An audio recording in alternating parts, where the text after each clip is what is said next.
శివాయ గురవే నమః. శివాయ గురవే నమః. శివాయ గురవే నమః.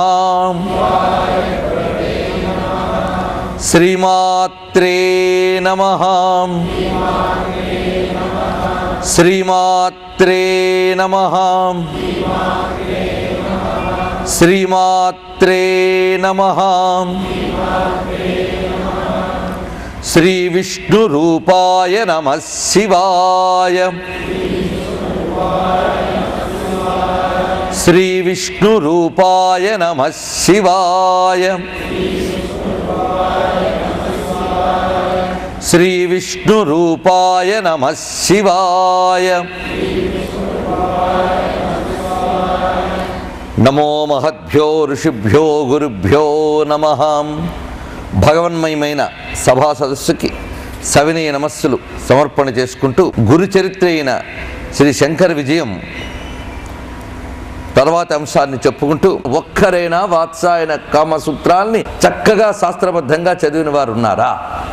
చదివితే నాయన అసలు స్త్రీ ప్రకృతి ఏమిటి, పురుష ప్రకృతి ఏమిటి, కామం అనే స్వభావం ఏమిటి, దాని లక్ష్యం ఏమిటి, దాన్ని ఏ విధంగా తీసుకువెళ్ళి ఉత్తమమైన మానవ జీవనాన్ని నువ్వు గ్రహించి తద్వారా ఎదుగుతావో చెప్తుంది వాత్సాయన కామసూత్రముడు. రాసినవాడు మహర్షి, గుర్తుపెట్టుకోండి. వాత్సాయనుడు మహర్షి, సామాన్యుడు కాడాయన. ఆయన రచించి ఆ గ్రంథాన్ని జాగ్రత్తగా అధ్యయనం చేస్తే ఉత్తమమైనటువంటి మానవ జీవితం ఏ విధంగా మలచబడాలో చెప్పారు. అది విశేషం. పైగా కర్మ గురించి ఇంతవరకు చర్చ జరిగింది నిజమే, కానీ కర్మని ప్రేరేపించేది ఏది? ఇది సంకల్పము కామము, ఈ రెండు మనశ్శక్తులు, అది ప్రేరేపిస్తుంది. ఇప్పటి వరకు కర్మ గురించి చర్చ జరిగింది. కర్మకి ప్రేరకమైనటువంటి ఈ సంకల్ప కామములు అనే దాని గురించి ఏమంటావు? అది తెలుసుకో, అది విశేషం. అందుకు ఇక్కడ ఆవిడ అడిగిన ప్రశ్న ఏమిటో ముందు తెలుసుకోవాలి. అంతేగాని కామశాస్త్రం గురించి ప్రశ్నించిందంటే ఆవిడ ఏం ప్రశ్నించిందో కూడా ఎవ్వరూ చూడలేదు. నిజానికి వాత్సాయనుడు అందించిన ఆ మహాశాస్త్రములు ఒక్క వాత్సాయనుడే కాదు, అప్పటికి పూర్వీకులు అనేక మంది ఒక శాస్త్రీయమైన సూత్ర రచన చేసి ఉంచారు.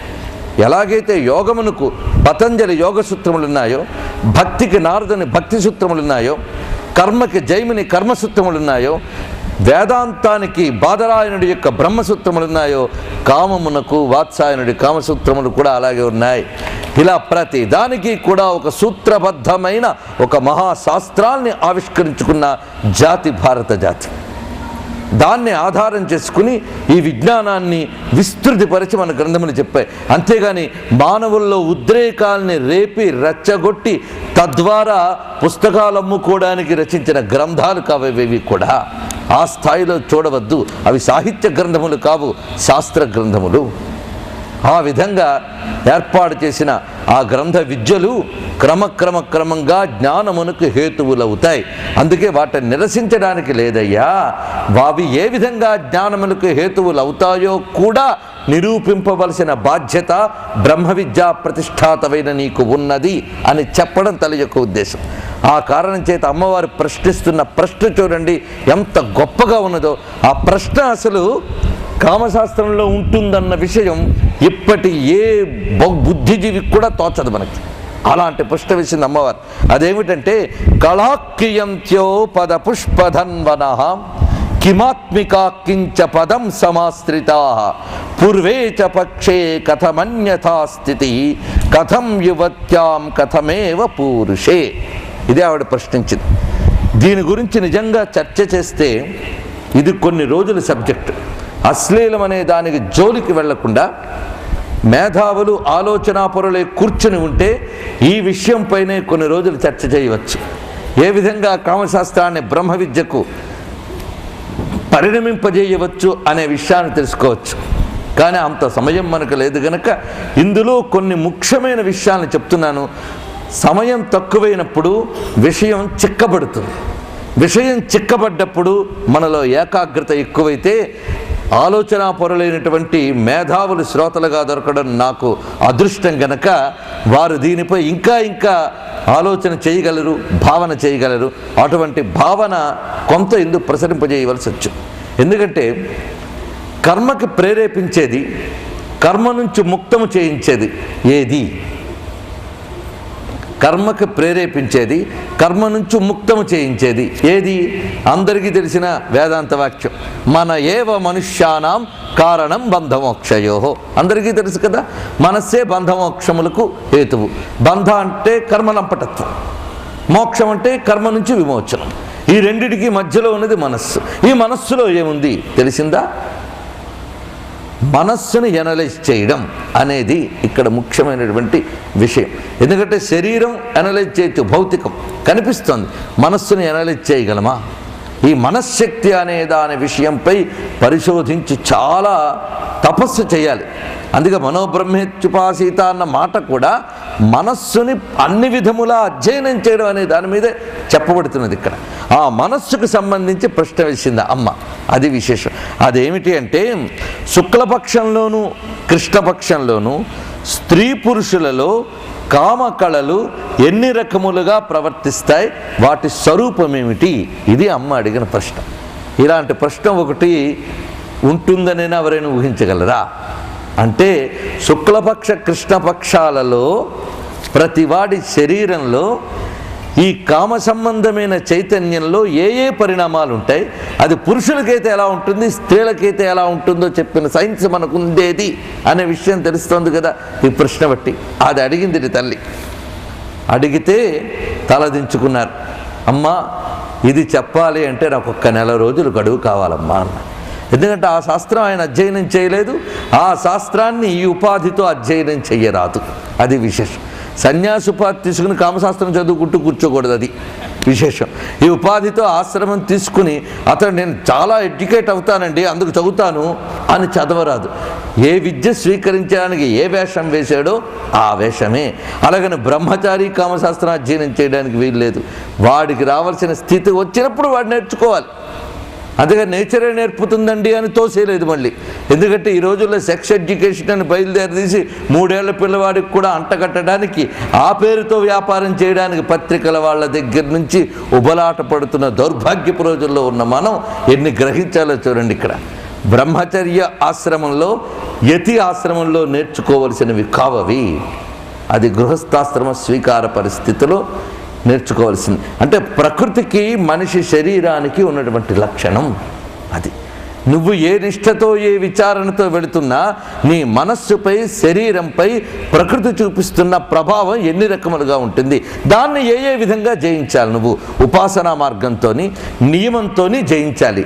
ప్రకృతి ప్రతి మనిషి మీద ప్రభావం చూపించడం సహజమే. జంతువులకి ప్రకృతి ప్రభావం చూపిస్తుంది. ఆ ప్రభావానికి అనుగుణంగా జంతువులు ప్రవర్తిస్తాయి. అవి ఆకలి వేస్తేనే అన్నం తింటాయి. అలాగే ప్రతిదీ కూడా ఆ బయోలాజికల్ నీడ్స్ అనేవి ప్రతి జంతువుకి కూడా నేచురల్గా ఉంటాయి. కడుపు నిండాక సింహం కూడా ఎదురుగా లేడి వెళ్తున్నా చూస్తూ ఊరుకుంటుంది కానీ వేటాడదు. కానీ కడుపు నిండినా ఎదురుగా వచ్చిన దాన్ని కొట్టి దాచుకుందామని బుద్ధి మనిషికి ఉంటుంది. అది విశేషం. అందుకే నేచర్ని అతిక్రమించే బుద్ధి మనిషికి ఉంది కనుకనే వీడికి శాస్త్రం అవసరమైంది, వాటికి శాస్త్రం అవసరం లేదు. ఇది విశేషం. అందుకు శాస్త్రం అలాగనే ప్రకృతిని నువ్వు నియంత్రించాలి, నిరసించరాదు. ఇది విశేషం. నియంత్రణ 2 విధములు.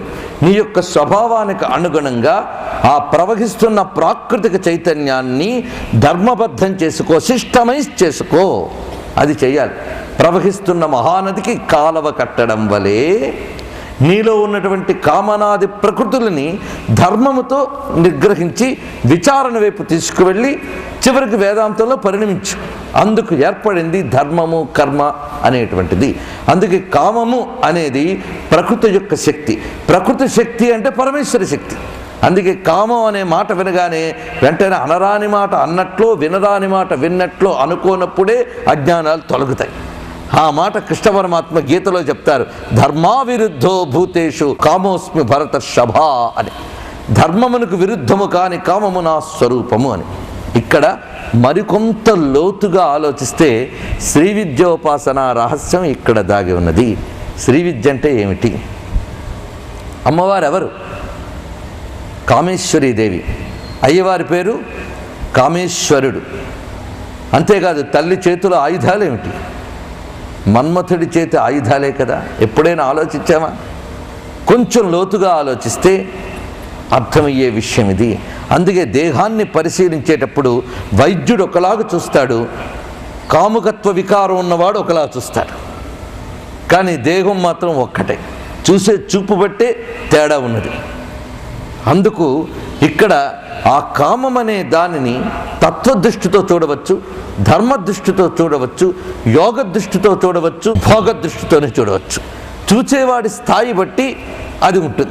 అందుకే కామాన్ని దేవతగా పరబ్రహ్మ స్వరూపంగా దర్శించి ఉపాసించేటువంటి ఒక విద్య ఉన్నది. ఆ విద్య సుప్రతిష్ఠితం చేసిన మహాత్ములు ఆదిశంకర భగవత్పాదుల వారు. వారికి ముందే శుభగోదయ స్తుతి మొదలైన రచించినటువంటి గౌడ భగవత్పాదుల వారు అమ్మవారి ఉపాసకులే. అందులో ఈ చంద్రకళల యొక్క స్వరూపం ఇక్కడ చెప్పబడిందే. మీరు కొంచెం లలితా శాస్త్రంలో పరిశీలించదలిస్తే ప్రతిపన్ముక్షరాకాంత తిథి మండల పూజిత, పాడ్యము నుంచి పూర్ణిమ వరకు, మళ్ళీ అటు నుంచి అమావాస్య వరకు వస్తున్న చంద్రకళల మార్పులు. ఒక్కొక్క చంద్రకళకి ఒక్కొక్క దేవత అమ్మవారిని ఉపాసిస్తూ ఉన్నాం. సమయాక్షాం చంద్రకళాం, ఆ చంద్రకళే జగదంబా స్వరూపం అని చెప్పారు. కామ పరిపంథి కామిని కామేశ్వరి కామపీఠ మధ్యగతే. కామేశ్వరుడు ఆయన పేరు. అసలు సృష్టికి కారణమే కామమయ్యా. ఎవరి కామం? పరబ్రహ్మకి కలిగినటువంటి కామం. స అకామయత బహుశ్యాం ప్రజాయేయ. వేదమే చెప్తున్నదే. ఆయన అనుకున్నట్ట, కోరుకున్నట్ట. అప్పుడు ఆయన పేరు కోరుకున్నందుకు కామేశ్వరుడు అయ్యాడు. ఆయన శక్తి కామేశ్వరి అయింది. ఆయనలో ఆ ఏకం అనేకం కావడానికి ఈ కామమనే ప్రేరణ. ఒక్క నేనే ఎన్నో అవుతాను అనుకోకపోయింటే జగత్తు వచ్చేదా? అయితే ఒక్క నేనే ఎన్నో అవుతానన్నాడు కనుక ఈ ఎన్నో అన్నది ఆ ఒక్కటే. దాన్ని గురించి బాగా అర్థం కావాలి అంటే కామశాస్త్ర అధ్యయనం అనేది ఇక్కడ చెప్పబడుతున్నది. అందుకే ఇందులో శ్రీ విద్యాపరమైన సంకేతములు ఉన్నాయి అనడానికి కూడా కొంత అవకాశం ఉన్నది. తద్వారా పరిశీలించాలి. తర్వాత ఎప్పుడైతే ఈ విషయం శంకరులు గడువెందుకు అడిగారు అంటే ఒప్పుకున్నారు వాదనకి గనక తాను నెగ్గవలసిన అవసరం ఉన్నది. పైగా తద్వారా ఏ దృష్టితో వెళ్ళాలి ఇక్కడ అనేక సూచనలు ఇస్తారు విద్యారణ్యుల వారు. అప్పుడు అమ్మా నాకు నువ్వు నెల రోజులు గడువు ఇవ్వాలని ఎందుకు అడిగారంటే ఈ ఉపాధితో నేర్చుకోరాదు. మరి ఏ ఉపాధి కావాలి? గృహస్థ ఉపాధి కావాలి. గృహస్థ ఉపాధి అంటే మళ్ళీ గృహస్థాశ్రమానికి వెళ్తాడా? వెళ్ళరాదు.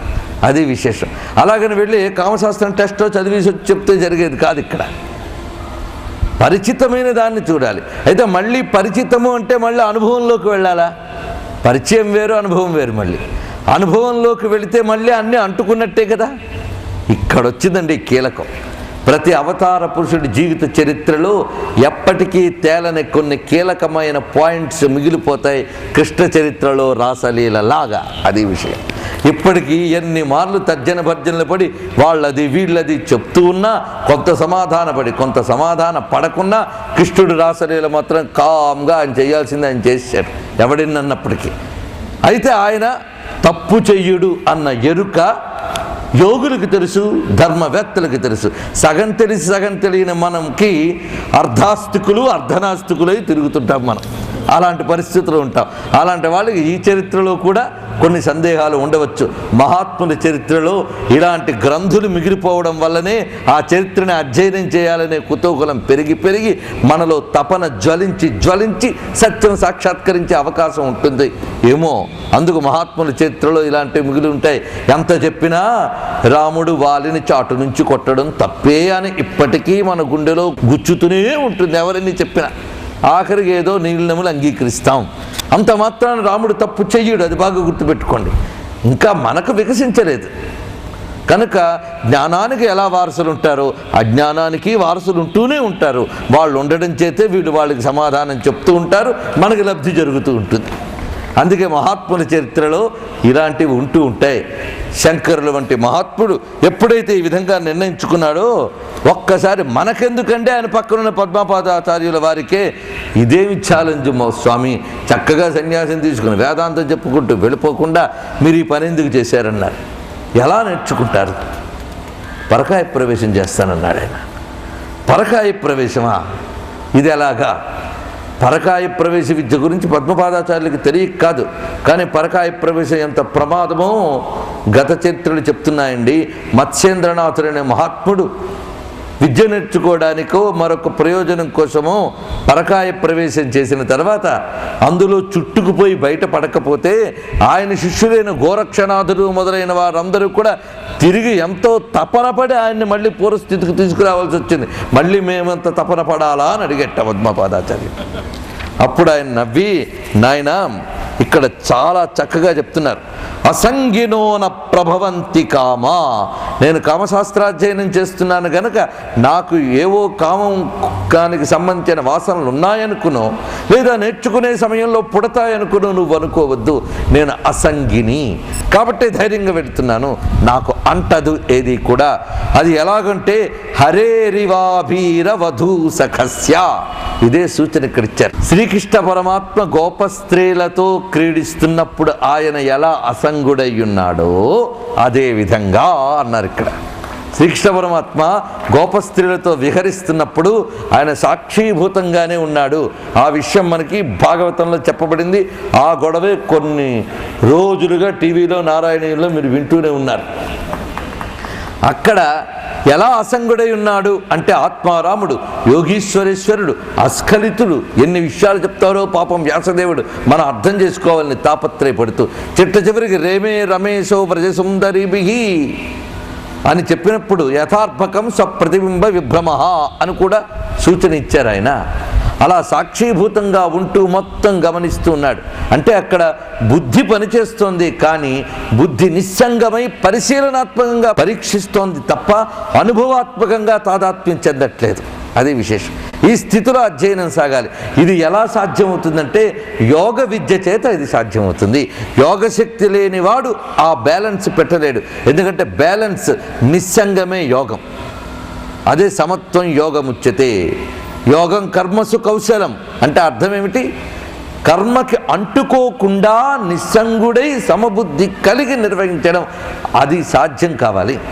అందుకు నేను ఉపనిషత్తులు ప్రతిపాదించినటువంటి వజ్రోలి, హంసోలి మొదలైనటువంటి యోగ విద్యలు ఏవైతే ఉన్నాయో పేర్కొన్నవి, వాటిని ఆశ్రయించే వజ్రోలి యోగ ప్రతిభూత్సయేవా, వజ్రోలి మొదలైన యోగ విద్యల ద్వారా నేను పరకాయ ప్రవేశం చేస్తాను.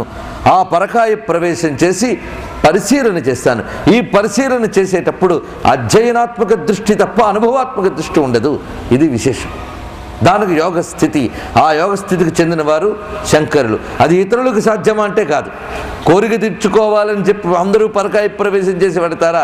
పరకాయ ప్రవేశం అంటే విఠలాచార్య సినిమాలలాగా అప్పుడే చచ్చిపడి ఉన్న పిట్టలో జూరి ఎగరడం కాదు.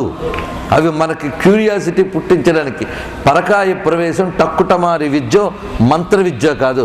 పరకాయ ప్రవేశం యోగ విద్య. యోగ విద్య అంటే ప్రాణ విద్య. ప్రాణములను ఉపాసించి ప్రాణములను నిగ్రహించి ఆ ప్రాణశక్తి మీద నిగ్రహం కలిగిన వాడు వాటిని ఎలా వాడతాడు అనే దాని మీద ఆధారపడి ఉంటుంది యోగ విద్య. ఆ యోగ విద్యలో పండిన వారు శంకరుల వారు.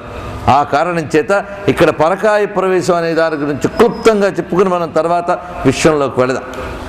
పరకాయ ప్రవేశం ఎప్పుడు సాధ్యమై ఉంటుందంటే ఎప్పుడో 2 రోజుల క్రితమో 3 రోజుల క్రితమో చచ్చిపడి ఉన్న శరీరంలో పరకాయ ప్రవేశం సాధ్యం కాదు. మొత్తంగా మన శరీరంలో 10 వాయువులు ఉంటాయి. ఈ 10 వాయువుల్లో పంచ ప్రధాన వాయువులు, పంచ ఉపవాయువులు అని మనం అనేక మార్లు వీటి పేర్లు చెప్పుకున్నాం. ప్రాణ, అపాన, వ్యాన, ఉదాన, సమాన అని. ప్రాణ, అపాన, వ్యాన, ఉదాన, సమానములనే పంచ ప్రధాన వాయువులు, నాగ, కుర్మ, కుర్కర, దేవదత్త, ధనంజయ అనే పంచ ఉపవాయువులు. ఇందులో ధనంజయ వాయువు చివరికి వెళ్ళేది. ప్రాణవాయువు ప్రయాణం ప్రారంభించగానే వాడు పని అయిపోయిందని డిక్లరేషన్ వచ్చేస్తాం. కానీ డీకంపోజ్ అవ్వడం బాడీ ఎప్పుడు మొదలవుతుందంటే ధనంజయ వాయువు కూడా వెళ్ళిపోతే అప్పుడు శరీరం డీకంపోజ్ అవుతుంది. ఈ ధనంజయ వాయువు వెళ్ళడానికి చాలా సమయం పడుతుంది. ఈ ధనంజయ వాయువు ఒంట్లో ఉన్నప్పుడే ఆ మరణించిన దేహంలో పరకాయ ప్రవేశం చేయగలం. అంతేగాని ధనంజయ వాయువు వెళ్ళిపోతే ఇంకా శరీరంలో పని చేయలేం. ఎలా అంటే ఒక దివాలా తీసిన ఆఫీసులో అందరూ వెళ్ళిపోయినా ఇంకా ఒక ప్యూన్ మిగిలేడు అనుకోండి, సమర్థుడైన వాడు వెళ్ళి ఆ ప్యూన్ని పెట్టి మొత్తం ఫైల్స్ తీయించి వాడు సమర్థుడే, వాడి చేత అంత పని చేయించి నిర్వహించగలడు.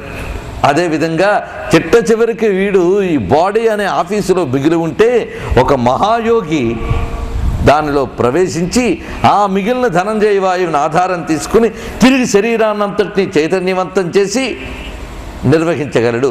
ఇది పరకాయ ప్రవేశ యోగ విద్య. ఇది వినడం వరకే, ఇంకే అనుభూతిలోకి వచ్చే విషయం కాదు. ఎందుకంటే మీరు తిన్న ఆవకాయ ఎలా కారంగా ఉందో ఈ మిరపకాయ కూడా అలా కారంగా ఉందని అంటే మీకు తొందరగా అర్థమవుతుంది, ఎందుకంటే ఒకప్పుడు ఆవకాయ తిన్నారు కనుక. కానీ యోగ విద్య ఉందని చెప్పుకోవడానికి తప్ప అనుభూతిలోకి వచ్చే విషయం కాదు, పరిచితమైన విషయం కాదు. కానీ ఇలాంటి విద్యలు మనకు ఉన్నాయి. ఎన్నో పోగొట్టుకున్నట్టు దీన్ని పోగొట్టుకున్నాం అని ఒక నమస్కారం పెట్టి ఊరుకోవలసిందే మనం. ఆ విద్యలో కూడా ఉత్తీర్ణులు సర్వజ్ఞులైన శంకరులు. ఆ కారణం చేత అప్పుడే మరణించి ఇంకా ధనంజయ వాయువు వెళ్ళని అమరుకుడు అనేటటువంటి రాజు యొక్క దేహంలో ప్రవేశించారు. తన యొక్క దేహం ఒక పర్వత గుహయందు ఉంచి ఆయన దేహంలో ప్రవేశించారు. ఆ ప్రవేశించినప్పుడు ఎలా వెళ్ళారు అనే దాన్ని ఇక్కడ చాలా చక్కగా వర్ణించి కూడా చూపించారు. తన పాదాంగుష్టం నుంచి వాయువును కదిలించి అంగుష్టమారభ్య సమీరణం నయన్ కరంధ్ర మార్గాద్ బహిరెత్య యోగవిత్. తన పాదాంగుష్టం నుంచి గాలిని ప్రాణశక్తిని లాగి కరంధ్ర మార్గా అంటే తన యొక్క బ్రహ్మరంధ్ర మార్గం బహిర్గతమై ఆ మరణించిన జీవి యొక్క కరంధ్ర మార్గేణ శని ప్రవిష్టన్, వాడి బ్రహ్మరంధ్రంలోకి ప్రవేశించి మొత్తం శరీరాన్ని చైతన్యవంతం చేసేట. అసలు ప్రాణశక్తి అనేది ఒకటి ఉందని, అది బ్రహ్మరంధ్రం నుంచి వెళుతుందని, ఇంకా తెలియని అంతదాకా ఎదగని విజ్ఞానానికి ఏమర్థమవుతుంది యోగ విద్య? అది విశేషం. ప్రాణం యొక్క సంచార విషయం కూడా అంత స్పష్టంగా చెప్పిన భారతీయ యోగ విద్యలోనే ఈ విషయం మనకి అర్థమవుతుంది. అలా ఆ విధంగా శంకరులు ప్రవేశించి ఆ జీవుని యందు ఉండి మొత్తంగా ఈ కామ విషయాన్నంతటిని అధ్యయనం చేశారు నిస్సంగుడై. పైగా సంఘం ఉన్నవాడికి అధ్యయనం ఉండదు, నిస్సంగుడైన వాడే అధ్యయనం చేయగలడు. దీనికి అనేక ప్రమాణములు మనకు కనిపిస్తాయి. యోగి అంటుకోకుండా ఎలా అధ్యయనం చేయగలడో, ఎలా సత్యాన్ని ఆవిష్కరించుకోగలడో. హనుమంతుడు లంకానగరంలో సీతమ్మను వెతికేటప్పుడు వివిధావస్థల్లో ఉన్న స్త్రీలను చూసినా మనోవికారాలకు లోను కాకుండా లక్ష్యం ఎందే ఎలా దృష్టి ఉంచారో అదేవిధంగా ఆ యోగీశ్వరుని వలె ఈ యోగీశ్వరుడు కూడా మొత్తం అధ్యయనం చేశాడు. చేసి వత్సాయన ప్రోదిత సూత్రజాతం తదీయ భాష్యంచ నిరీక్ష సమ్యక్. ఇక్కడ ఒక్క రహస్యం తెలుసుకోవాలి. కోరిక తీర్చుకోవడం అనేటువంటిది ప్రతి జీవి చేసే పనే. కానీ కోరిక తీర్చుకునే ప్రతివాడు శాస్త్రం చదివి కోరికలు తీర్చుకోవడం జరగట్లేదు. అందుకు ఈ కోరిక అనే దానికి సంబంధించిన శాస్త్రాన్ని అధ్యయనం చేయాలంటే ఎంత ఆరూఢ స్థితి వాడికి ఉండాలి. అందుకే మహర్షులే శాస్త్రం రాయడానికి అర్హులు. అంతేగాని మానసిక బలహీనతలు కలిగిన వాళ్ళు శాస్త్రాన్ని రచించలేరు. అదే విశేషం. పైగా లంపటత్వంతో అంటుకుపోయేవాడు శాస్త్ర రచన చేయలేడు. సాక్షీభూతంగా ఉండగలిగి విషయం యొక్క సత్యాసత్యాలు నిగ్గు తేల్చగలిగే యోగి మాత్రమే శాస్త్రాన్ని అందించగలడు. అందుకే భారతదేశంలోనే శాస్త్రములు ఆవిష్కరింపబడ్డాయి. ఎందుకంటే ఇది యోగుల భూమి, ఇది ఋషుల భూమి, ఇది తపస్సుల భూమి. అందువల్ల ఇక్కడ శాస్త్రములు ఆవిష్కరింపబడ్డాయి. అలాంటి శాస్త్రాన్ని ఇక్కడ ఈ మహాయోగీశ్వరుడైన ఈయన మొత్తం గమనించి స్వయం వ్యధత్తాభినవార్థ గర్భం నిబంధమేకం నృపవేషధారి. ఆ అమరుకుని రూపంలో ఆయన తాను చదివినటువంటి వాత్సాయనుడి విషయం, చూస్తున్నటువంటి కామనా విషయములు, వీటన్నిటినీ ఆధారం చేసి తన యొక్క జ్ఞాన దృష్టితో ఒక శాస్త్రాన్ని రచించారు. అదే అమరుకం అనే గ్రంథం. అది చాలా జాగ్రత్తగా పరిశీలిస్తే ఇది కొంతమేరకు అర్థమవుతుంది. కానీ మనకు అంత అధ్యయనం చేసే ఓపికలు ఎక్కడివి? నోరు తూలడాల అలవాటు, వెంటనే స్టేట్మెంట్లు ఇవ్వడాల అలవాటు, వెంటనే ఆ పక్షమా ఈ పక్షమా అని వాదించడం అలవాటు తప్ప సత్యదృష్టి సత్యనిష్ట లేదు. అమరుక కావ్యాన్ని కూడా జాగ్రత్తగా పరిశీలిస్తే ఇది మరింతగా అర్థమవుతుంది. ఇదంతా జరిగిన తర్వాత ఈ లోపల ఆ అమరుకుడు యొక్క ప్రవర్తనలో ఇదివరకు లేనటువంటి ఔచిత్య ఔన్నత్య ఔదాత్యాలు కనిపిస్తున్నాయి. అది చూసి మంత్రులు మొదలైన వారికి సందేహం కలిగి ఎవరో మహాత్ముడు ఈయన శరీరం యందు ప్రవేశించాడు కనుక అతడి శరీరం ఇక్కడెక్కడైనా ఉండవచ్చు అని మంత్రులు వెతికించారు, పట్టుకున్నారు ఆ శరీరాన్ని. ఈ లోపల అక్కడ కాపలాదారుగా ఉన్నటువంటి పద్మపాదాచార్యులు మొదలైన వారు ఈయన రావడం ఇంకా ఆలస్యం చేస్తున్నారు కదా అని ప్రబోధించడానికి వచ్చారట. గోరక్షనాథుడు మత్స్యేంద్రనాథుని వద్దకు వెళ్ళిన విధానంగా ఈ లోపల జరిగిన వ్యవహారం ఏంటంటే కాపలా కొద్ది మంది ఉంచారు అక్కడ, వారికంత బలం లేదు. ఉన్న పద్మపాదాచార్యులు వారిటి వచ్చేశారు. ఈ లోపల ఆ శరీరాన్ని శంకరుల శరీరాన్ని తీసుకువెళ్ళి అగ్నిజ్వాలలకి ఆహుతి ఇవ్వబోతూ ఉండగా ఒక్కసారిగా శంకరులకి ఇటు వీరి యొక్క ప్రబోధము అందినది. ఎవరిది? పద్మపాదాచార్యులు మొదలైన వారు అక్కడ గాన రూపంలో వెళుతూ వీధుల వెంట పాడుతున్న వేదాంత గీతముల ద్వారా తనకు పంపించిన సందేశాన్ని విన్నారు శంకరులు. ఇటువైపు తన యొక్క దేహం అగ్నిజ్వాలలపై పెట్టబడినది అని ఎప్పుడైతే తెలిసిందో వెంటనే ఆయన ఇటు విడిచిపెట్టి మళ్ళీ కరంధ్ర మార్గం నుంచి అంటే బ్రహ్మరంధ్ర మార్గం నుంచి బయలుదేరి తన యొక్క నిజదేహంలో ప్రవేశించారు. అప్పటికే అగ్నిజ్వాలలు అంటపుకుంటూ ఉండగా సపది దహన సంతయే మహాంతం నరమృగ రూపమధోక్షజం శరణ్యం స్తుతిభిరధికలాల సత్పదాభిస్తరితమతోష యదాత్మవిత్ ప్రధాన సపది దహన సంతయే మహాంతం. ఒక్కసారి రేగిన అగ్నిజ్వాలలు ఉపశమించడానికై ఆయన చేసింది ఏంటయ్యా అంటే నరమృగ రూపమధోక్షజం శరణ్యం, నరసింహాకృతి ధరించిన నారాయణ్ణి శరణు వేడి ఆత్మవేత్త ఎలా స్తోత్రం చేయాలో అలా స్తోత్రం చేశారన్నారు. ఇక్కడ ఎంత చక్కగా విద్యారణ్యుల వారు చెప్తున్నారు. ఆత్మవిత్ ప్రధాన, ఆత్మవేత్తల్లో ప్రధానులైన శంకరులు స్తోత్రం చేశారు. వెంటనే ఆ స్తోత్రం చేసిన వెంటనే అగ్నిజ్వాలలు చల్లబడ్డాయి. ఆత్మవిత్ ప్రధానుడు చేసిన స్తోత్రం అంటే ఎంత దివ్యమండి. ఆ స్తోత్రమే ఇప్పుడు జగత్ ప్రసిద్ధి కలిగినటువంటి లక్ష్మీ నృసింహ మమదేహి కరావలంబం శ్రీమత్పయోనిధి నికేతన చక్రపాణి భోగింద్ర భోగమణిరంజిత పుణ్యమూర్తే యోగీశ శాశ్వత శరణ్య భవాబ్ధిపోత లక్ష్మీ నృసింహ మమదేహి కరావలంబం.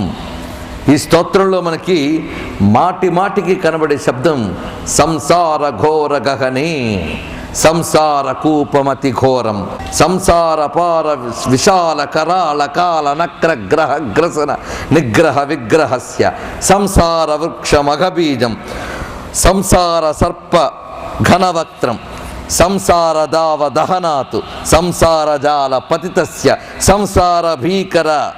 ఈ సంసార సంసార సంసార అనేందుకు ఇంత మటుకు సంసారం సంసారం రాశారు అంటే అంతవరకు అమరకు దేహంలో ఉండి చూసింది అది ఆయన, అది విశేషం. అంత చూశాడు గనక సంసారం ఎంత ఘోరమో పరిశీలించారు గనక ఈ ఘోరమైన సంసారం నుంచి ఉద్ధరించవయ్యా ఉగ్ర నరసింహ అని స్తోత్రం చేశారు. తన పరిశీలన అంతా ఇందులో ఉంది. ఈ సంధ్యాతత్వం అయినటువంటి నరసింహ స్వరూపం, ఇటు అమరుక కావ్యం, ఇటు తల్లి వేసిన ప్రశ్న, ఇవన్నీ గమనించితే అసలు స్వరూపం మనకి అర్థమవుతున్నది. దీని ఆధారంగా ఈ అమరుక కావ్యంలో ప్రతిపాదించిన ప్రకారంగా బ్రహ్మ విద్యా సిద్ధాంతాన్ని ప్రతిపాదిస్తూ సరస్వతీదేవి ముందు తన యొక్క విద్యని చెప్పి అమ్మా అన్ని విద్యలకు గమ్యం వేదాంతమే, ఈ స్త్రీ పురుష భేదములు ఉపాధి కల్పనా భేదములు మాత్రమే, దీని యందు కర్మ సంపాదితమైనటువంటి లక్షణముల చేత ప్రకృతి ప్రభావం చేత మార్పులు కలుగుతుంటాయి, దీన్ని విచారణ చేత తొలగించుకుని జ్ఞానమును పొందవలసింది అని ప్రతిపాదన చేసి శంకరులు బ్రహ్మ విద్య ప్రతిపాదన ఎప్పుడైతే చేశారో తల్లి సంతోషించి నాయన నీకు పూర్ణ జయం కలగడానికే నేను ఈ పని చేశానంది. ఇది కీలకం. ఎందుకంటే ఆయన ఒక మాట అన్నాడు, ఏమిటని, నేను కానీ ఓడిపోతే ఏం చేస్తాను, సంసారం చేస్తాను వెనక్కి వెళ్ళి అన్నాడు. అయితే ఓడిపోడి నిజమే, కానీ ఒక మహాసత్యవచస్కుడి నుంచి ఇది కానీ జరిగితే అది చేస్తాను అన్న మాట కూడా రారాదు, అది విషయం. కానీ విద్యాభినివేశం చేత ఆ మాట అన్నాడు. అంటే ఇది నిజానికి అవుతుందా? అవదు. ఇది ఆభాసే, భాష కాదు. కనుక ఇది భాషాభాష స్థితిలో అన్నాడు ఆయన. అంటే అనవలసిన అవసరం లేని మాట అన్నాడు, అందుకే చెయ్యవలసిన అవసరం లేని సంసారం చేయవలసి వచ్చింది. అది విశేషం, అది ఇందులో ఉన్నటువంటి రహస్యం. అందుకు ఆయన అంటీ అంటకుండా సంసారం చేశాడు. అక్కడ చేసిన ప్రతిజ్ఞలో ఆ సత్యవచస్కుడైన మహాత్ముడు ఆ మహా తీవ్రంగా అన్న ఆ మాటలో ఉన్న చిన్న దోషం కూడా వాగ్దేవి ఈ విధంగా పరిహరింపజేసిందనేది అసలు కీలకం ఇందులో దాగి ఉన్నటువంటిది. ఈ విధంగా శంకరులు జయించి అటుపై మండన మిశ్రులు ఇంకేమున్నది ఈ తల్లి అనుమతితో ఆయన సన్యసించారు. అప్పుడు ఆమె ఇంక నేను బ్రహ్మలోకానికి వెళతానా అన్నది మరోమారు. అంటే జానామి త్వాం దేవి దేవస్య ధాతుర్భార్యాం ఇష్టాం అష్టమూర్తే సగర్భ్యాం. అష్టమూర్తి అయిన పరమేశ్వరుని యొక్క సోదరివైన నువ్వు, వాచా మధ్యాం దేవతాం వాక్కుల దేవతవైన నువ్వు, విశ్వగుప్త్యై చిన్మాత్రామప్యాప్త లక్ష్మ్యాది రూపాం నువ్వు జ్ఞానస్వరూపిణివై లక్ష్మ్యాది రూపములతో భాషిస్తూ ఉన్నటువంటి దానవు. తల్లి నీ అనుగ్రహం ఉండాలమ్మా. నీ అనుగ్రహం వల్లనే బ్రహ్మ విద్య ప్రతిష్ఠింపబడుతున్నది. పరావిద్యకైనా అపరావిద్యకైనా విద్యాధిష్టాత్రివైన నువ్వు అనుగ్రహించినది ఏవీ లేవమ్మా. అందుకే నేను నెలకొల్పబోయేటువంటి విద్యా సంప్రదాయం భారతి, సరస్వతి మొదలైన నామములతో వర్ధిల్లుతున్నది. అందుకు ఇవి వర్ధిల్లాలి అంటే నీ యొక్క దివ్యానుగ్రహం ఉండాలి తల్లి. అందుకు నేను ప్రతిష్ఠితం చేయబోయేటువంటి శారద అంటే విజ్ఞానం. ఇది నేను ఇంతవరకు ఆవిష్కరించిన శారద, ప్రతిష్ఠించబోయే శారద అధ్యయన శారద. ఈ అధ్యయన శారద బలపడాలంటే ఆరాధ్య శారదవైన నీ అనుగ్రహం కావాలి తల్లి. అందుకే శారదని ఆరాధించాలి, అధ్యయనం చేయాలి. అందుకే శంకరులు ప్రతిష్ఠించిన శారదాదేవిని ఆరాధించి శంకరులు ప్రతిష్ఠించిన ఈ శారదని అధ్యయనం చేయాలి. ఏ శారద? ఉపనిషత్ భాష్య రూపంతో, ప్రకరణ గ్రంథ రూపంతో, స్తోత్రాది గ్రంథ రూపములుగా శంకరులు భారత జాతికి, ప్రపంచానికి అనుగ్రహించిన వాంగ్మయం ఏదైతే ఉందో అది అధ్యయన శారద. ఇది అర్థం కావాలి, చక్కగా ఉండాలి అంటే ఆరాధ్య శారద అయినటువంటి విద్యాధిష్టాత్రి దేవి అనుగ్రహం ఉండాలి. అందుకు తల్లి విద్యాధిష్టాత్రివే నువ్వు ఉభయ భారతివి అంటే వేదాంత భారతివి, పరాపర విద్యలకు అధిష్టాత్రివి తల్లి. అందుకు నీ అనుగ్రహం చేత నిన్ను సుప్రతిష్ఠితం చేస్తాను. తస్మాదస్మత్ కలితేష్వర్చ్యమానా స్థానేషు త్వం శారదాక్షా దిశంతి. అందుకు శారదా రూపంతో మా చేత నువ్వు ఆరాధింపబడాలి. అందుకు నా యొక్క స్థాపించబోయేటువంటి స్థానముల యందు నువ్వు ఆరాధింపబడి, అర్చింపబడి, ఉపాసింపబడి అనుగ్రహించాలమ్మా. ఇష్టానర్థాన్ ఋష్య శృంగాదికేషు క్షేత్రశ్వాస్వప్రాప్త సత్సన్నిధాన. నేను ప్రతిష్ఠింపబోయే ఋష్యశృంగాది క్షేత్రముల యందు నీ యొక్క సన్నిధానం కావాలమ్మా అన్నారు. అలాగా ఇప్పుడు మనకి శృంగేరి తలంచబడినది. ఆ శృంగగురి అయిన ఋష్యశృంగ స్థానమునందు ఆ ఉభయ భారతి పరిపూర్ణమైన శారదాదేవి యొక్క స్థానము అని శంకరులు వెంటనే తల్లిని చూసిన వెంటనే అన్నది, అమ్మా నీ పీఠం శృంగగిరి అని మొదటగా చెప్పి దాన్ని ఆధారంగా దానిని ఆదిగా చేసుకుని నేను ప్రతిష్ఠించబోయేటటువంటి పీఠముల యందు నీ యొక్క అనుగ్రహ వీక్షణలు ప్రసరించితేనే నేను అసలు ప్రతిష్ఠ చేసిన అద్వైత శారద సుప్రతిష్ఠిత అవుతుందమ్మా అని చెప్పారు. అలాగా శంకరులను అనుగ్రహించిన ఆ విద్యాధి దేవత నెలకొన్న శృంగగిరికి నమస్కారం, ఆ శృంగగిరిపై నెలకొన్న శారదాదేవికి నమస్కారం, ఆ గురు పరంపరకి నమస్కరించి అటు తర్వాత శంకరులు వారు స్వయంగా మహావాక్యములు ఉపదేశించి మండన మిశ్రునికి సురేశ్వరాచార్య అనేటువంటి ఆశ్రమ నామధేయాన్ని ఇచ్చి సన్యసింపజేశారు. అటు తర్వాత స్వామివారి శిష్య సహితంగా బయలుదేరి క్రమంగా మహారాష్ట్ర దేశానికి వస్తున్నారు. ఈ మహారాష్ట్ర దేశానికి వచ్చి అక్కడ మహా పండితులు ఉన్నారు. వారందరినీ కూడా తన యొక్క ఈ వేదాంత విద్యని ప్రబోధించి వారిని జయింపజేసి సమన్వయింపజేసి తత్ర మహారాష్ట్ర ముఖే దేశే గ్రంథాన్ ప్రచారయన్ ప్రాజ్ఞతమః శమిత మతాంతరమానశనకై. ఇతర మతాంతరములు అంటే అద్వైత మతానికి లేదా వేదాంత మతానికి విరుద్ధములైన మతములన్నింటినీ కూడా పరాస్తం చేసి ఈ పరమధర్మమైనటువంటి వేదాంత మతాన్ని ప్రతిష్ఠితం చేసి క్రమంగా ఆయన శ్రీశైల క్షేత్రానికి చేరుకున్నారు. స్వామి శ్రీశైలానికి చేరుకోవడం ఒక దివ్యమైన ఘట్టం. శ్రీశైలం చూసిన వెంటనే ఆయనకు కలిగిన దివ్యానుభూతి ఎంతటిది అంటే, కలికల్మష భంగాయాం సౌద్రేరాచల తరంగాయాం అధరీకృత తుంగాయాం సస్నౌ పాతాళగామి గంగాయాం. అక్కడ పాతాళ గంగలో స్నానం చేసి ఒక్కసారి శ్రీశైల క్షేత్రాన్ని చూశారట. శ్రీశైలమే ఒక మహాలింగం, శ్రీశైలంలో మహాలింగం కాదు. అందుకు ఆ శ్రీశైలాన్ని చూసి నమన్మోహ భంగం నభోలేహి శృంగం తుటత్పాపసంగం రటత్పక్షి భృంగం సమాశ్లిష్ట గంగం ప్రహృష్టాంతరంగం తమారుహ్య తుంగం దదర్శేషలింగం. ఆ దివ్యమైన పర్వతాన్ని అధిరోహించి స్వామి ఆ మహాలింగాన్ని సేవే శ్రీగిరి మల్లికార్జున మహాలింగం శివాలింగితం. ఆ మల్లికార్జున మహాలింగాన్ని నమస్కరించి ప్రణమద్భవ బీజభర్జనం ప్రణిపత్యామృత సంపదార్జనం ప్రముమోదస మల్లికార్జునం భ్రమరాంబా సచివం నతార్జునం. భ్రమరాంబాపతి అయిన ఆ మల్లికార్జున జ్యోతిర్లింగానికి నమస్కరించారు. ఆయనకి శ్రీశైలం ఎంత ఇష్టం అంటే, యోగతారావళి అనే గ్రంథంలో చెప్తారు ఆ విషయం. ఏమనంటే, ఈ శ్రీశైల శృంగ కుహరేషు కదానులిప్సే, ఈ శ్రీశైల శృంగపు గుహల్లో నాకు సమాధి స్థితిలో ఎప్పుడు లభిస్తుందో అనుకున్నట్టు ఆయన.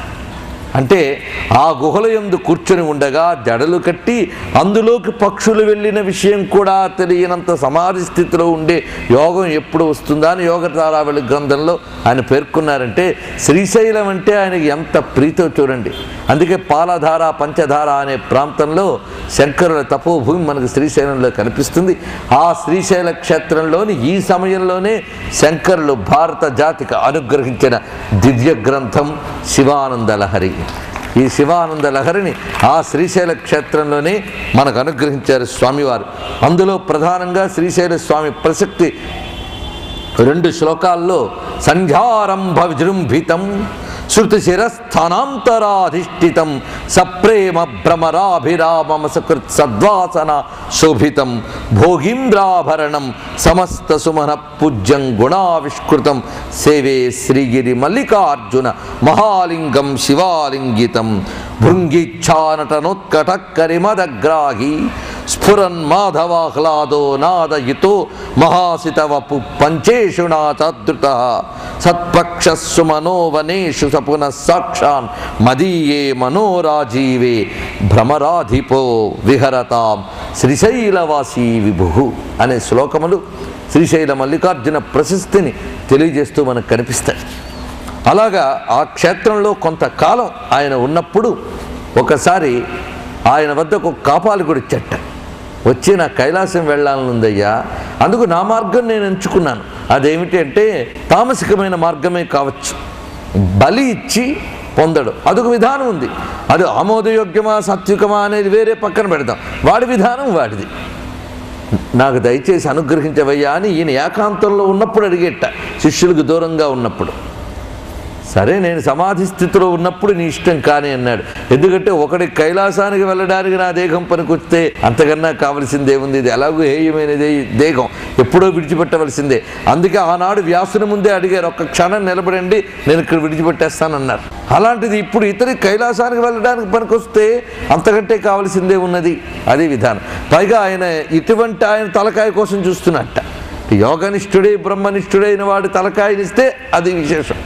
అందుకు నేను సమాధి స్థితిలో ఉండగా నీ పని చేసుకో, కానీ చుట్టూ పద్మపాదాచార్యాదులు లేనప్పుడు జాగ్రత్త, లేకపోతే నేను ఊరుకున్నా వారు ఊరుకోరు. గురువు ఊరుకున్నా శిష్యుడు ఊరుకోకూడదు, గురు రక్షణ కోసం. అది విశేషం. అది ఇక్కడ కనిపిస్తుంది. శిష్య ధర్మం ఇంత విశేషంగా కనిపిస్తుంది మనకి ఇక్కడ. అందుకు గురువుని రక్షించుకోవాల్సిన బాధ్యత శిష్యుడిది. గురువుకి తన గురించి తనకు పట్టకపోయినా శిష్యుడు పట్టించుకోవాలి. ఎందుకంటే గురువుని తాను పట్టించుకున్నాడు గనక, గురువు యొక్క అనుగ్రహం చేత తాను జాతి తరించాలి గనక గురువుని రక్షించుకోవాల్సిన బాధ్యత శిష్యునిది. అందుకు ఈయనక దివ్యమైన సమాధి స్థితిలో ఉండగా పద్మపాతాచార్యులు మొదలైన వారు దగ్గర లేని సమయంలో గురువుగారి ఏకాంతానికి భంగం కలగజేయడం ఎందుకని వాళ్ళు స్నానాదుల నిమిత్తం పాతాళంగా వద్ద ఉన్నారు, ఈయన గుహలో ఉన్నారు. అప్పుడే ఒక శూలాన్ని తీసుకుని వెళ్ళి ఈయన ఈ కాపాలికుడు ఆయన శిరస్సును ఖండించబోతూ ఉండగా ప్రేమ కలిగితే స్పందన వెంటనే తెలుస్తుంది. గురువు గారికి ఏదో జరగబోతున్నది అని తెలిసింది పద్మపాదాచార్యులకి. ఆయనకున్న గురుభక్తి ఏంటో మనకు ముందే తెలుసు. కపటపు భక్తి లేదు ఆయన వద్ద. అందుకోసం వెంటనే స్పందించి ఒక్క ఉదుటిన ఆయన నరసింహస్వామిని ప్రార్థన చేశాడు. ఆయన మహా నృసింహోపాసకుడు. ఆయన స్మరించడం ఆలస్యం. అక్కడ సోలమెత్తిన కాపార్కునిపై నరసింహమూర్తి ఒక్కసారి విజృంభించి దూకి చీల్చి చెండాడెట్ట ఆ కాపాలికుణ్ణి నరసింహమూర్తి. సతక్షణక్షుబ్ధ నిజస్వభావ ప్రబుద్ధరుద్విస్మృతమర్చ్యభావ ఆవిష్కృతాత్యుగ్ర నృసింహభావ సముత్పపాత అతులిత ప్రభావ. ఎప్పుడొచ్చాడో ఎలా వచ్చాడో తెలియదు. పద్మపాదుల వారు వచ్చారు. ఆయనలో ఉన్న నృసింహుడు ఒక్కసారి విజృంభించట. ఒక్కసారి అంటే పద్మపాదుడిపై నృసింహావేశం వచ్చింది. ఆ ఆవేశంతో ఆయన ఆ కాపాలికుడిని చీల్చి చెండాడి పడవేశారు అక్కడికి. అప్పుడు అక్కడికి వచ్చారు శిష్యులందరూ కూడాను పద్మపాదునితో పాటు. వచ్చేటప్పటికల్లా వారు కూడా ఉపాసనా బలం ఉన్న కారణంగా పద్మపాదుడి నుంచి ఆవిర్భవించే నారసింహ తేజాన్ని వాళ్ళు పోల్చుకోగలిగి నమస్కరించారట. ఆ అట్టహాసానికి నమస్కరించారు వారు. నమస్కరించి కొంతసేపటికి శాంతింపబడ్డటువంటి పద్మపాదుడిని అడిగేట. ప్రహ్లాద వశ్యుడే నరసింహుడు. ప్రహ్లాదునికి మాత్రమే వశ్యుడయ్యాడు, ఇతరులందరూ భయపడిపోయారు. అటువంటి నరసింహుడు నీకెలా వశ్యుడయ్యాడు అంటే, ఆయన ప్రహ్లాదుడికో నాకో కాదయ్యా, భక్తికి వశ్యుడు. ఏం చెప్పమంటావు? ఒకసారి ఏం జరిగిందంటే, నేను నృసింహోపాసన చేస్తూ అహోబుల పర్వత శ్రేణిలో అరణ్యముల్లో తిరుగుతూ ఉండగా భక్తైకవశ్యం భగవంతమేనం ధ్యాయన్ననేకాం దివసాన్ అనైషం. నేను భక్తవశ్యుడైన ఆ నరసింహుని ఉపాసన చేస్తూ మంత్రజపం చేస్తూ ఉండగా ఒకసారి ఆ అరణ్యంలో తిరిగే ఒక కిరాతుడు నా వద్దకు వచ్చి, స్వామి మీరు అలా ఇక్కడ కూర్చుని ఉన్నారు, ఏ మృగాన్ని పట్టుకోవడానికి అని అడిగట. ఎందుకంటే ఎవడి లక్షణం వాడిది. వాడు అడవుల్లో తిరిగేది మృగాల కోసం కనుక ఎవడైనా దానికోసమే తిరుగుతాడు అనుకున్నాడు. ఒక కూరలు అమ్ముకు బ్రతికే వాడికి ఒక అందమైన వస్తువు చూపించి ఎలా ఉందయ్య అంటే నవనవలాడే వంకాయ ఎలా ఉందండి అన్నట్టాడు. వాడి ప్రవృత్తి అది. వాడికి అదే అలాగే కనిపించింది. వాడి సృష్టిలో ఏదైనా వంకాయ దృష్టితోనే చూస్తాడు. వాడి లక్షణం అది. అదేవిధంగా ఎవడు కూర్చున్నా ఏ జంతువు కోసం కూర్చున్నాడా అనే వీడి డౌట్. ఎందుకంటే వీడు జంతువు కోసమే కూర్చుంటాడు, జంతువు కోసమే తిరుగుతాడు.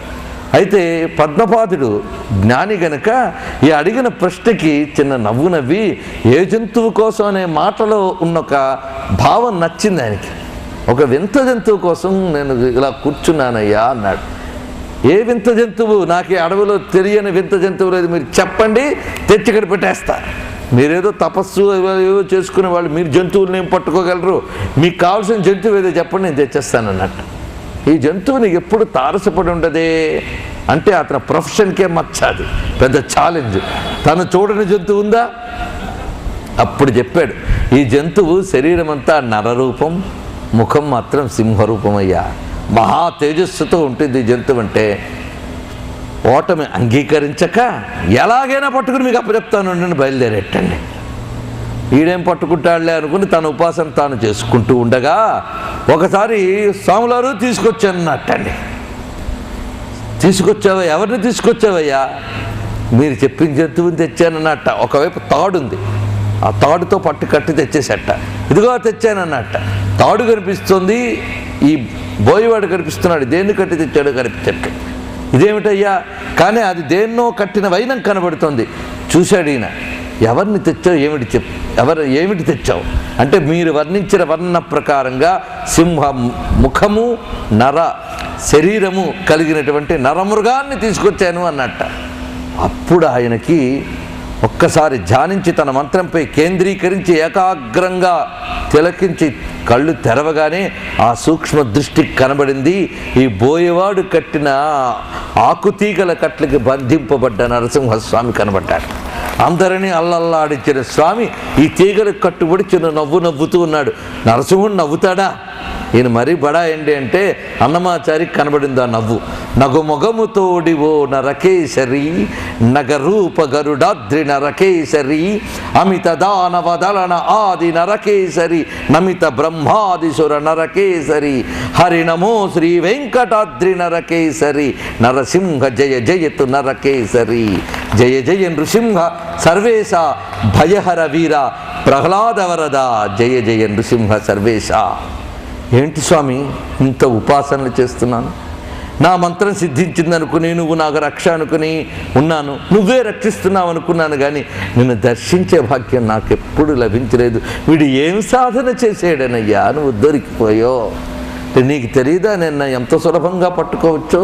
నేను మంత్రాలకు దొరకను, కర్మలకి దొరకను, ధ్యానాలకు దొరకను, భక్తికి దొరికిపోతానయ్యా. అది చెప్పడానికేగా భాగవత గ్రంథం పుట్టింది. చిక్కడు వ్రతముల మరి దేనికి? భక్తికి చిక్కిన క్రియ అచ్యుతుండు. ఇతనికి ఉన్నది గొప్ప లక్షణం ఏంటంటే ఏకాగ్ర చిత్తేన యథామునాహం జాతస్తదా ధాతృముఖైర్న పూర్వై. బ్రహ్మాది దేవతలకు కూడా లేని ఏకాగ్రత ఇతనికి వచ్చింది. ఎందుకంటే తాను తెలివైన వాడిని అనుకునే అహంకారం లేదు గనక. ఈ అహంకారం లేకపోవడం చేత ఏకాగ్రమైన నిష్కపటమైనటువంటి దృష్టితో వెతుకుతున్నాడు.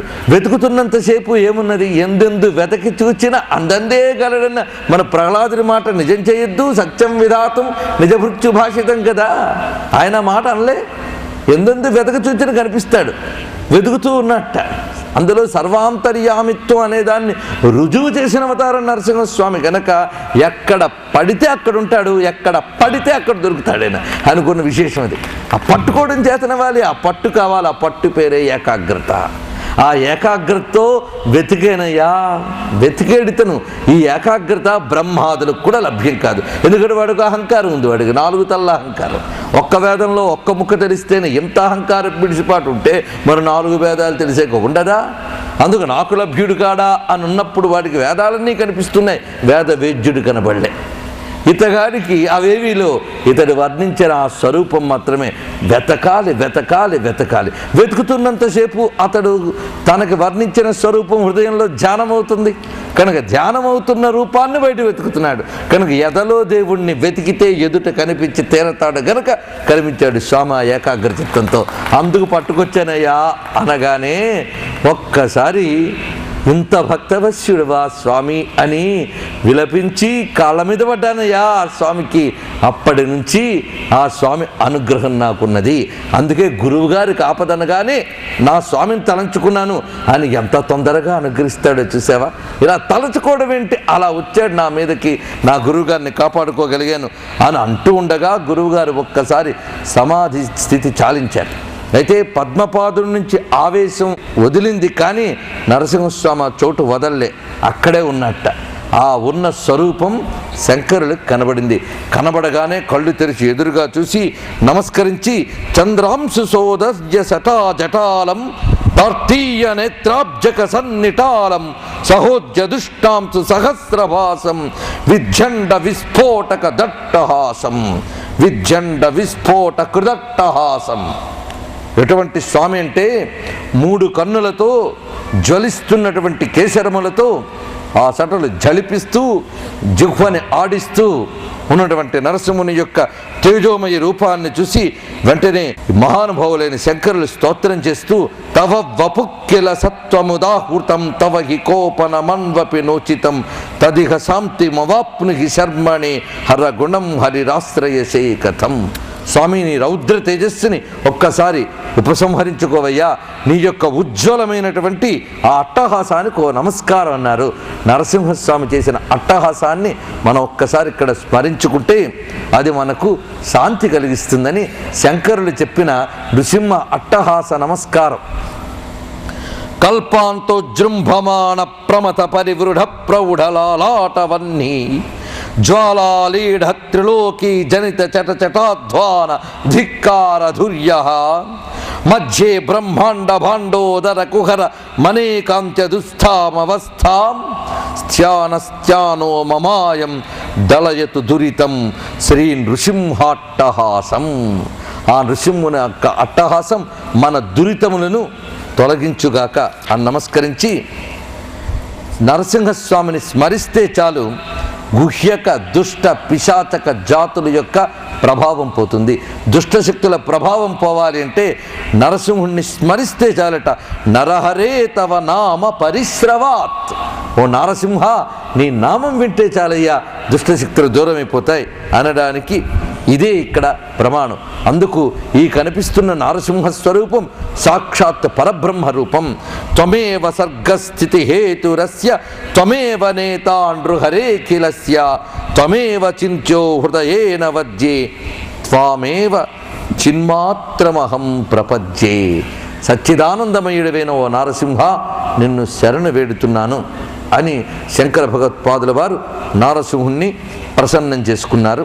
ఆ నరసింహుడు అభయ నరసింహుడు, ప్రసన్న నరసింహుడు అని కూడా తలంచుకుని నమస్కరించుకోవాలి మనం. సత్యజ్ఞాన సుఖస్వరూపమమలం క్షీరాబ్ది మధ్యస్థితం యోగారూఢమతి ప్రసన్నవదనం భూషా సహస్రోజ్వలం శంఖం చక్ర పినాకసాభయకరం బిభ్రాణమర్కచ్ఛవిం క్షత్రీభూత ఫణీంద్రమిందు ధవళం లక్ష్మీ నృసింహం భజే.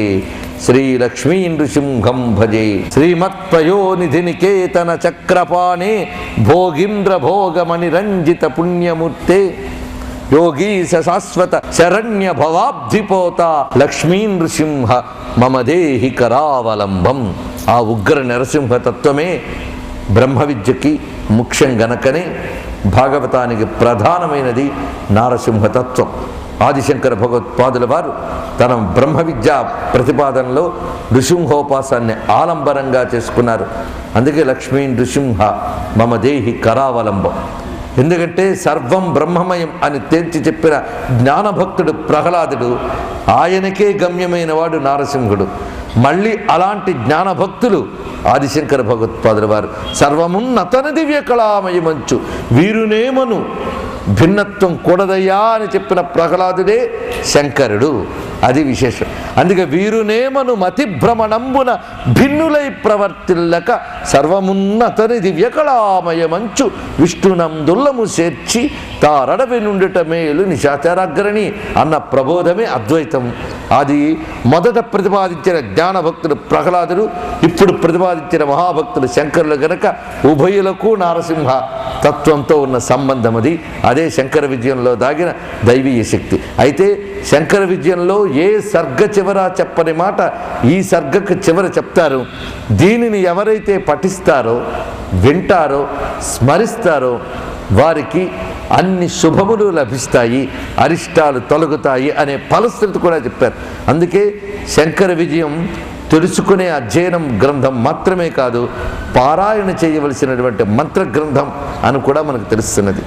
ఇందులో ప్రధాన దైవం గురుస్వరూపమైన శంకరుల వారు, దక్షిణామూర్తి స్వరూపులైన ఆయనకి ఇన్ని శక్తులు కలబోసి ఆయన ఆ శంకరుల్లోనే అమ్మ ఉన్నది, ఆ శంకరుల్లోనే నారసింహ చైతన్యం ఉన్నది. అందుకు గురువులైన జగద్గురువులైన శంకరులు సర్వదేవతా స్వరూపులు అని ఈరోజు మనం నమస్కరించుకుంటూ మిగిలిన శంకర విజయాన్ని రేపు దర్శిద్దాం. స్వస్తి. జయ జయ శంకర జయ జయ శంకర జయ జయ శంకర హర హర శంకర హర హర శంకర శివ శివ శంకర శివ గురు శంకర శివ గురు శంకర జయ గురు శంకర జయ గురు శంకర.